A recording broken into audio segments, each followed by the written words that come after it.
네, 오늘 취준생들이 제게 자주 묻는 질문 100가지 20번째 시간입니다.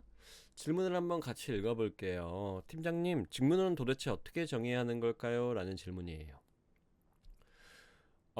사실 이제 내가 먹고 살아야 할 수단인 직무를 정하는 것은 이제 당연히 쉽지 않은 일이에요.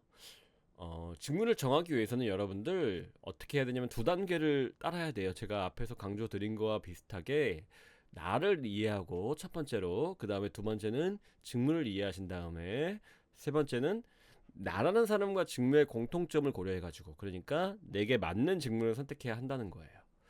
그래서 나라는 사람을 이해하기 위해서는 제가 앞에서 누누이 말씀드렸지만 나의 성격적인 특성, 나의 가치관, 나의 어떤 스킬들 있죠? 나의 강점들, 이런 것들을 총체적으로 고려한 다음에 내가 지금까지 밟아온 커리어와 매칭을 시켜야 하는 신중에 신중을 기해야 하는 일입니다.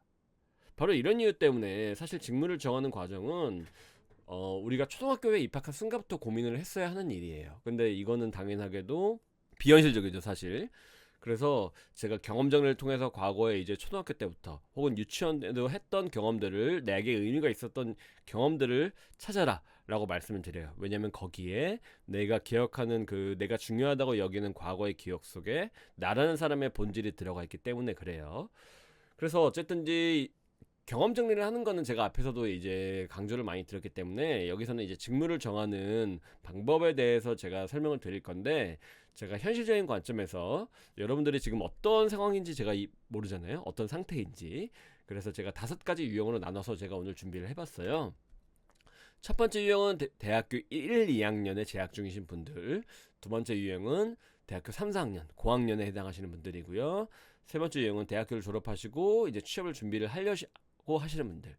네 번째는 취업 준비를 한 지 1년이 지나신 분들. 그 다음에 다섯 번째는 직무 관련 경험을 하시고 직무를 변경하시려는 분들. 그러니까 제가 말하는 것들은 이런 상태이신 분들 중에서 이런 질문을 던지시는 분들을 제가 말씀드리는 거예요. 예를 들어서 만약에 취업 준비를 한 지 1, 2년이 지났음에도 불구하고 제가 직무는 도대체 어떻게 정해야 하는 걸까요? 라는 질문을 던지시는 분들이 있으실 수도 있잖아요. 어, 결론부터 말씀드리면 네 번째 유형, 이런 질문을 던지시는 건 굉장히 늦은 상태예요. 굉장히 늦은 상태인데 제가 이거는 이제 1번부터 차례대로 하나씩 설명드리면서 제가 말씀을 드릴게요. 하나씩 설명드릴게요. 첫 번째 유형, 대학교 1, 2학년에 재학 중이신 분들께서 직무는 어떻게 정해야 할까요? 라는 질문을 던지실 수 있죠. 그쵸? 좋은 질문이에요. 근데 너무 빨라요. 왜냐면 준비가 안 됐습니다. 대학교 1, 2학년에 해당하시는 분들은 경험치가 너무 없으세요. 죄송합니다. 제가 여러분들을 무시하는 게 아니라 우리나라 대부분의 교육 시스템이 그렇잖아요. 우리 고등학교 때 학교에 앉아서 거의 공부만 했을 가능성이 높은데 대학교 1학년에 들어와 가지고 직무를 정한다? 이거는 굉장히 나쁜 행동이에요. 그래서 대학교 1, 2학년 분들은 최대한 다양한 경험을 해보시고 대학교 3학년, 4학년에 가서 내가 어떤 직무가 나랑 맞을지를 고민하시는 게 맞지, 대학교 1, 2학년 때부터 벌써부터 내가 어떤 직무가 나의 적성에 맞을까라고 고민하는 것은 별로 좋지 않습니다. 그래서 1번 유형에 해당하시는 분들은요, 직무를 정하지 마시고 최대한 많은 경험을 하려고 노력을 해보세요. 뭐 관심 있는 동아리가 있으시다면 가입해서 활동을 열정적으로 해보시거나, 봉사활동을 다녀와 보시거나, 아니면 뭐 연애를 안 해보셨다 이때까지 연애도 반드시 해보실 필요가 있어요. 왜냐면 연애란 결국 인간관계를 맺는 방법을 이제 터득하는 건데, 내가 중요하게 여기는 사람과, 그래서 연애도 굉장히 추천드리고, 어 만약에 내가 공부해보고 싶은 분야가 있었는데 내가 대학교 와서는 하지 못하고 있다, 이런 게 있다면은 휴학을 하세요.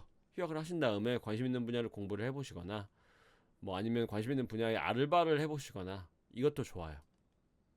제 친구 중에는 대학교를 명문대를 들어갔는데 아르바이트를 이제 식당 알바를 하다가 너무 잘 맞아가지고 본인만의 이제 학교를 그만두고 본인만의 사업체를 꾸리기 위해서 식당 그쪽 업계로 가가지고 지금 성공한 친구도 있거든요.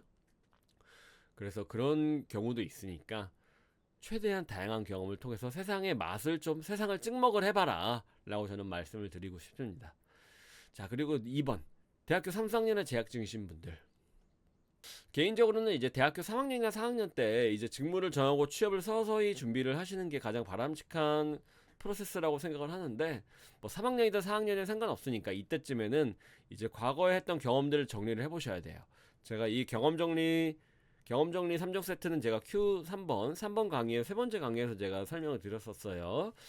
그 강의를 참조하셔가지고 과거에 했던 경험들을 정리를 해보신 다음에, 여러분들이 이제 주변 지인들이나 여러분들 학교 선배, 뭐 지도교수님, 교내에 계신 직업상담사분들과 최대한 많은 대화를 나눠가지고 어떤 직무가 나에게 가장 좋을지를 한번 고민해 보시길 추천드릴게요. 그 다음에 만약에 가능하다, 직무가 빨리 정해졌다 그러시다면 이 학기 중에 뭐 휴학을 하셔도 상관없어요. 직무와 관련된 경험을 이제 해보시는 것이 가장 바람직하지 않을까라는 게 저의 개인적인 생각입니다. 그리고 세 번째, 졸업을 하고 이제 취업을 준비하려고 하시는 분들, 자, 이때 이런 분들께서 직무를 어떻게 정해야 할까요? 라는 질문을 하시는 게 저는 이상하다고 생각하지 않아요. 우리나라의 어떤 교육 과정 자체가 내가 직무를 현실적으로 어떤 직무, 나의 적성을 고려를 한 다음에 직무를 정하는 이런 프로세스가 지금 없기 때문에, 이때 세 번째 유형까지는 이런 직무를 어떻게 정해야 할까요? 라는 고민하시는 게 이상하지 않다고 생각을 한다. 근데 그럼에도 불구하고 이제 세 번째 유형도 사실 두 번째 유형과 비슷하게 여러분들이 과거에 어떤 경험을 했는지 이걸 반드시 이제 고민을 하셔야 되고요. 그 다음에 이제 제가 앞에서 이제 강의를 드렸던 것처럼 왜 지금까지 이제 직무를 정하지 않았는지를 고민을 좀 해보실 필요가 있어요. 여러분들께 이 3번 유형에 해당하시는 분들께 던지고 싶은 질문은, 이제 대학교 3학년과 4학년 때 주로 무엇을 하셨는지 좀 질문을 스스로 던져보시길 제가 추천드리거든요. 왜 그리고 그것을 주로 했었는지. 예를 들어서 저는 대학교 3, 4학년 때 제가 그 당시에는 인지를 하지 못했지만 그냥 막연하게 뭔가 글로벌 사업, 글로벌 비즈니스를 좀 하고 싶다라고 해가지고 대학교 3학년 때부터 본격적으로 제가 영어 점수를 만들려고 노력을 했었거든요. 영어 점수를 만들고, 그리고 교양 수업도 영어 관련된 거, 비즈니스 영어 이런 수업들 있잖아요. 그런 수업을 좀 들었어요. 그래서 무역 수업도 좀 들었던 기억이 나고, 그래서 그 당시에 직무는 정하지 않았지만 막연하게 제가 인더스트리를 국한하지는 않았지만 어쨌든 그냥 글로벌 비즈니스, 좀 되게 막연하죠. 그랬던 걸로 기억을 하고서 제가 이제 영어 점수를 만들었는데, 그것조차도 결국 방향성이 있는 거거든요. 그래서 이거를 인지하지 못하고 계실 가능성이 굉장히 높으니까 이런 식으로 방향성만이라도 정해 두시는 게 굉장히 크게 작용할 수 있어요, 나중에 취업을 하심에 있어서. 그래서 내가 대학교 3학년 4학년 때 주로 무엇을 했는지, 과거에는 어떤 경험을 했는지, 나는 그러면 어떤 분야로 나가야 되는지를 고민을 해보시길 추천드리겠습니다. 그럼 네 번째 유형이에요. 취업 준비를 한 지 1, 2년이 지나신 분들, 이런 분들이 만약에 직무는 어떻게 정해야 하나요? 라는 질문을 던지신다면 너무너무 늦었어요. 어쩌면은 너무너무 늦어가지고, 어쩌면 여러분들이 취업 준비를 지금 1년, 2년 넘게 하시는 이유 자체가 직무가 정해져 있지 않기 때문일 수 있어요. 이게 안 정해지면 요즘에는 취업이 힘듭니다. 왜냐면 본인에 대한 전문성이 아예 없을 가능성이 굉장히 높기 때문에 그래요.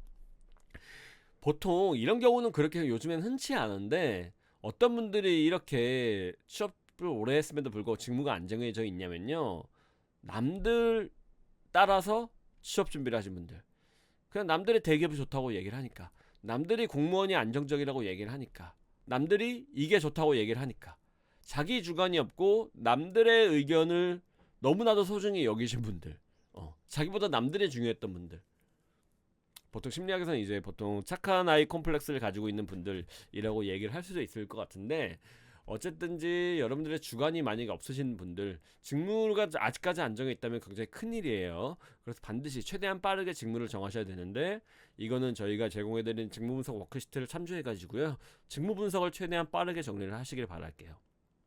여러분들이 그동안 해왔던 경험들을 정리를 하시고, 그 경험들 중에서 내가 관심 있는 직무에서 해당하는 역량이 뭐가 있을까, 이런 고민들을 해보시길 추천드릴게요. 그 다음 다섯 번째 유형이에요. 직무 관련 경험을 하고 직무를 변경하시려는 분들도 있으실 수 있겠죠. 중고 신입으로 이제 기업으로 이직을 하려고 준비를 하시는 분들의 경우 해당할 수 있을 것 같은데, 이런 분들께 말씀드리고 싶은 것 중에 하나가, A 직무에서 B 직무로 저는 변경을 하려고 그래요. 근데 A 직무 경험이 어떻게, 제가 1년을 낭비해서 어떻게 해요? 어떻게 빨리 취업을 해야 하나요? 라고 이렇게 극단적으로 생각하시는 분들이 많거든요. 흑백 논리의 관점에서. 근데 제가 말씀드리고 싶은 거는, A 직무와 B 직무의 성향이 완전 다르다고 할지라도 이 A 직무에서 겪었던 이 쌓았던 역량이 B 직무에 반드시 도움이 됩니다. 완전히 동떨어진 것처럼 보일지라도 반드시 도움이 돼요. 예를 들어 엔지니어로서 1년 동안 근무를 하시다가 금융 영업사원으로 내가 이직을 하려고 해. 그래도 반드시 도움이 돼요. 엔지니어에서 겪었던 것들이. 이 반대의 경우도 해당하고요. 왜냐하면 어떤 직무에서 내가 나만의 인사이트, 남들이 생각하지 못하는 어떤 솔루션을 제안하기 위해서는 남다른 관점이 필요하잖아요. 그래서 A라는 직무를 하면서 겪었던 이 프레임이 B라는 직무를 하면서 겪었던 이 앞으로 겪게 될 이런 경험들을 다른 관점으로 바라볼 수 있게 도와주기 때문에 반드시 도움이 됩니다. 그래서 이건 저희가 만든 이제 프레이밍 이론과 관련이 있는 내용이죠. 그래서 말씀드리고 싶은 거는 반드시 도움이 되니까 여러분들이 과거에 하셨던 경험 중에 나와 맞는 건 어떤 요소인지, 그리고 변경을 하려고 할 때 이 직무가 나와 맞는 부분은 뭐고 나와 맞지 않는 부분은 뭔지를 직무 분석을 통해서 똑같이 고민해 보시길 바랄게요. 근데 이제 제가 추천을 드리는 것 중에 하나는 가치관을 기준으로 좀 고민을 해보시는 거거든요. 자, 그래서 제가 이제 가치관 커리어 매트릭스라는 3곱하기3 매트릭스를 제가 안내를 드리는데, 자, X축은 이제 기업이 써져 있어요. 대기업을 갈까, 공기업을 갈까, 중견기업을 갈까, 중소기업을 갈까, 이렇게 고민이 돼 있죠. 근데 우리가 오늘 주제가 직무니까 뭐 영업을 할까, 마케팅을 할까, 뭐 회계직을 할까, 이렇게 고민하셔도 돼요. X축은. Y축은 나의 가치관이에요. 성장, 자유, 의미. 여기서 가치관은 우선순위가 있는 거예요. 그러니까 1번 성장이 1번 가치관이고 2번 가치관이 자유라는 거예요. 세 번째가 의미라는 가치관이고요. 이게 왜 중요하냐면요, 우리는 사람이기 때문에 모든 가치를 중요시 여길 가능성이 높아요. 성장도 좋고 자유도 좋고 뭐 즐거움도 좋고 가족도 좋고 뭐 사회적인 영향력, 이런 가치도 중요하잖아요. 그렇죠? 저도 다 중요하게 여깁니다. 하지만 그 중에서도 내가 첫 번째로 꼽는 건 성장이라는 거예요. 성장할 수 있는 기업으로 가야 돼. 성장할 수 있는 직무를 선택해야 돼. 라는 말이거든요. 그래서 여러분들도 반드시 세 가지로 정리를 하셔가지고 우선순위를 결정하실 것을 저는 추천드립니다. 그래야지만 여러분들의 의사결정의 기준점이 훨씬 더 명확해지거든요. 이해되시겠죠?